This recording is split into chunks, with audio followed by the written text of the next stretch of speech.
32 биттіктерге арналған нұсқаулық скачетталған жүктелген Movavi менен OBS-ті орнату. Сонымен бізде барлығы сәтті жүктелді. Енді мынау архивті бізге разархивировать ету керек. Ол үшін істейміз. Яғни мынандай кітапша болып қалғанды қарапайым папкаға шығару керек. Ол үшін ешқандай папка создавать етіп керек емес. Жай ғана курсорды, жаңа мышканың стрелкасын архивке апарып, оң жақ батырмасын басамыз. Тышқанның сол кезде сіздерді ең төменде извлечь в Movavi screen деген жазу шығады. Яғни извлечь в дейді, содан кейін папканың жаңағы архивтің аты шығады.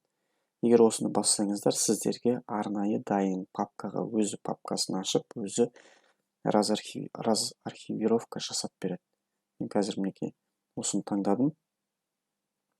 Көріп отырғандарыңыздай, мінекей сол жаңағы архивті папкаға дайын қылып істеп берді. Ал мынау архивті енді өшіре берсеңіздер болады. Бұл программаларды разархивировать ету үшін, орнату үшін манағы антивирусыңыз міндетті түрде өшірулі тұру керек. Сонымен разархивировка жасадық, енді установка жасаймыз. Установка жасау үшін бұл жерде сізде 3 таңдау бар.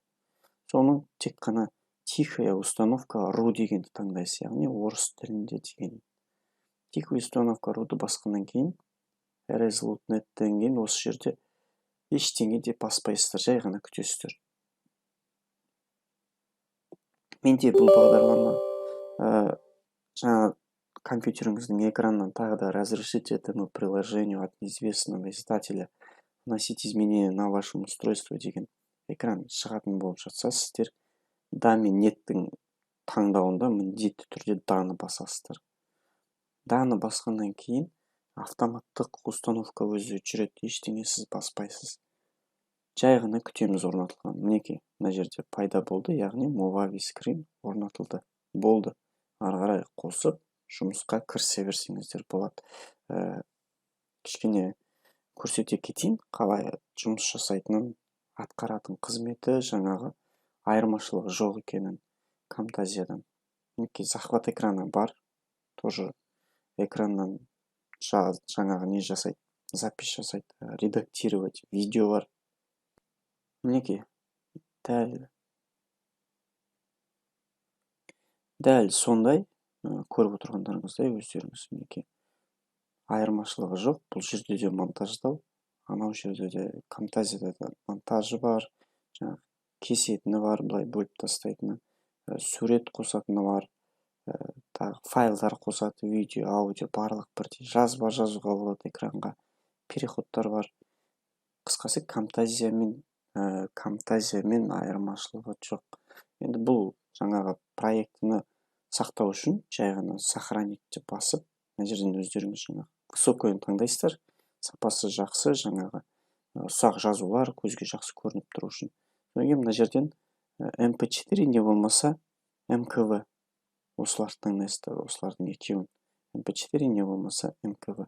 AVI форматы ол нашарлау формат, сондықтан осы екі форматта сақтауға ұсынылады. Сосын стартты басасыздар, болды, уақытын күтесіздер сақталған. OBS Studio. OBS Studio жүктелді, рабочий столда тұр. Енді бұны орнату үшін құр 2 рет бассаңыз үстінен жеткілікті, содан кейін тағы да деп басасыз, ары қарай next басасыздар, содан кейін installды басқаннан кейін OBS Studio өзі орнатылады. Ең соңында жай ғана осы қосымша терезені жаба саласыздар орнатылғаннан кейін. Мен бұны орнатпай отырған себебім, менде OBS Studio мінекей көріп тұрсыздар бар. Сондықтан мен бұны орнатпаймын. Жай ғана сіздерге қазір дұрыстап баптауды жасау керектігін көрсетемін. Яғни, сіздер OBS Studio'ны орнатқаннан кейін, ол әсіресе Windows 8, Windows 10 жаңағы жүйелі ноутбук компьютерлерде OBS Studio бірінші экраны қап-қара болып қалады. Қазір мен сіздерге ашып көрсетейін, қалай қара болып кететіні жайлы. Осылай экраныңыздан ештеңе көрсетілмей, қалуы мүмкін, яғни запись жасамауы мүмкін. Сондай жағдайда не істеу керек? Нақысып жазып тұру үшін мінекей. Ол үшін жай ғана келесі нұсқаулықты бірге бір орындаймыз. OBS-ті толық жауып тастаймыз. OBS-ті толық жауып тастағаннан кейін OBS-тің өзіне курсорды апарып оң жақ батырманы басамыз. Сол кезде расположение файла деген тауып аламыз, не болмаса свойствоға кіріп, сол жерден расположение файла дегенді басып, OBS студияның файлдарының арасына кіреміз. Сол жерде өзі көкпен белгіленіп дайын тұрады приложение OBS Studio деп. Тағы да оң жақ батырманы басып, соның свойствоға кіріп, совместимость дегенді тауып аламыз жоғарғы шетінен. Жоғарғы шетінен совместимостьны тауып алып, мына жерде мінекей қараңыздар. Запустить программу в режиме совместимости галочканы басып, егер сіздерде Windows 10.8 болса, 7-ні басасыздар. Не болмаса Vista'ны өздеріңіз білесіздер. Windows 7-ні басып, мына жерде де галочка болмайды, негізі сіздерде. Сондықтан сіздерде бұл жерде галочканы басып, запускать эту программу от имени администратора.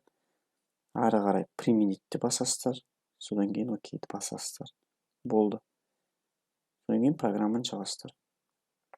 Мына жерде применить. Окей. Келесі екінші этап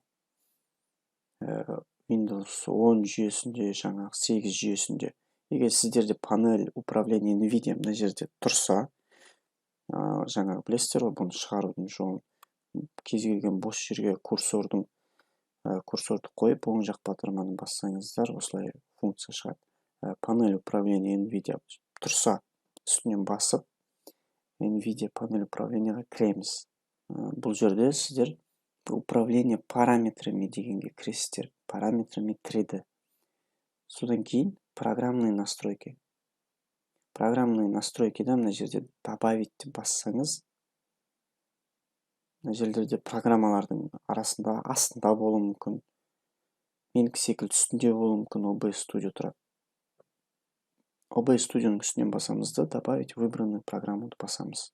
Сол кезде сіздерде осылай болады.